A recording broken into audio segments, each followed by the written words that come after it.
샬롬, 오늘의 말씀지기 박하은 간사입니다. 벌써 8월의 시작입니다. 무더운 여름 방학이 한창이죠. 어디 놀러 가지는 못해도 각자 집에서 풍삼으로 말씀을 묵상하며 하나님 안에서 쉼을 누리는 여러분 되길 소망합니다. 우리 모두 힘내서 8월 한 달도 열심히 달려봅시다.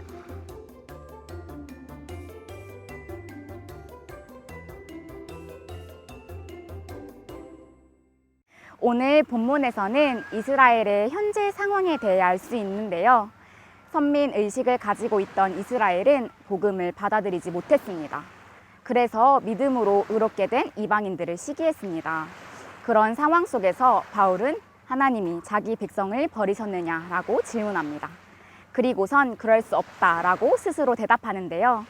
이스라엘은 선택받은 백성이라는 그 교만과 불순종 때문에 하나님의 부르심을 거부했지만 하나님은 그들을 버리지 않으셨다는 것입니다. 이것을 어떻게 아냐고요? 본문에서 바울이 두 가지 증거를 통해 자신의 논증을 제시하고 있기 때문입니다. 첫째는 바울 자신이 이스라엘 사람이라는 것입니다. 그는 1절 후반부에서 나도 이스라엘인이요 아브라함의 씨에서 난 자요 베냐민 지파라 라고 고백하며 이스라엘인이 모두 버림받은 것이 아님을 증명합니다. 둘째는 이스라엘에 남은 자가 있다는 것입니다. 엘리야가 갈멜산에서 커다란 승리를 거둔 후 이세벨의 미움을 받게 되어 광야로 피신하였을 때 3절의 말씀처럼 고백하게 됩니다. 주여, 그들이 주의 선지자들을 죽였으며 주의 제단들을 헐어버렸고 나만 남았는데 내 목숨도 찼나이다. 이렇게 엘리야가 하나님을 원망하고 있을 때 하나님은 이렇게 답하셨습니다. 내가 나를 위하여 바알에게 무릎을 꿇지 아니한 사람 7,000명을 남겨두었다. 이처럼 하나님은 소수의 신실한 자들을 은혜로 남겨두셨습니다.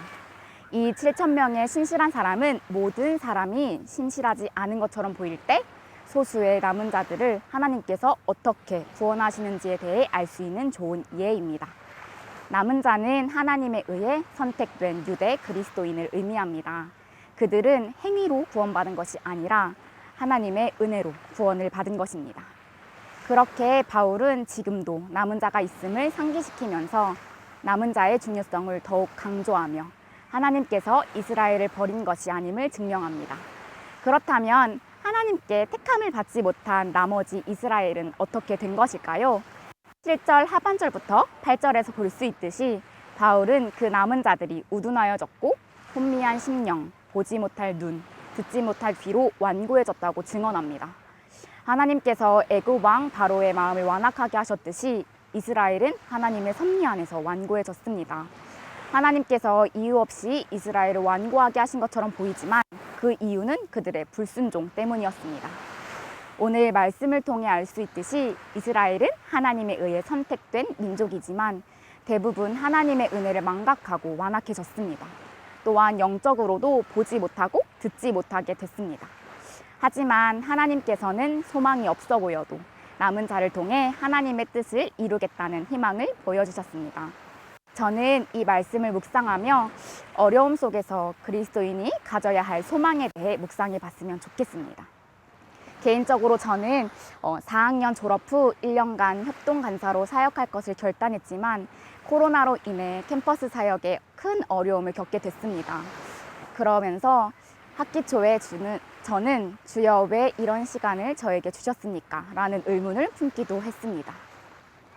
하지만 그럴 때일수록 시간과 상황에 흔들리지 않는 주님의 사랑을 신뢰하며 하나님께서는 우리 한 사람 한 사람을 구원하여 주셨음을 확신해야 한다고 생각했습니다. 그렇게 제 마음 가운데 하나님의 구원의 확신을 선포하니 이 모든 상황 또한 협력하여 선을 이루실 하나님의 계획임을 신뢰하게 되었습니다. 오늘 말씀을 통해 우리가 주목해야 할 또 다른 하나의 포인트는 혼란스럽고 죄와 유혹이 가득한 이 시대 가운데 우리가 먼저 영적으로 깨어있어 하나님의 음성과 말씀에 집중해야 한다는 점입니다. 우리가 세상으로부터 이길 수 있는 힘은 오직 우리의 모든 정답 되시는 주 예수 그리스도 뿐이십니다.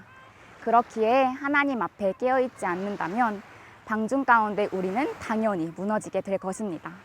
여러분도 이 방학 가운데 사탄이 마음을 틈타 들어오지 않도록 구원의 은혜에 감사하는 기도와 영적으로 깨어있는 그리스도의 제자가 되길 소망합니다.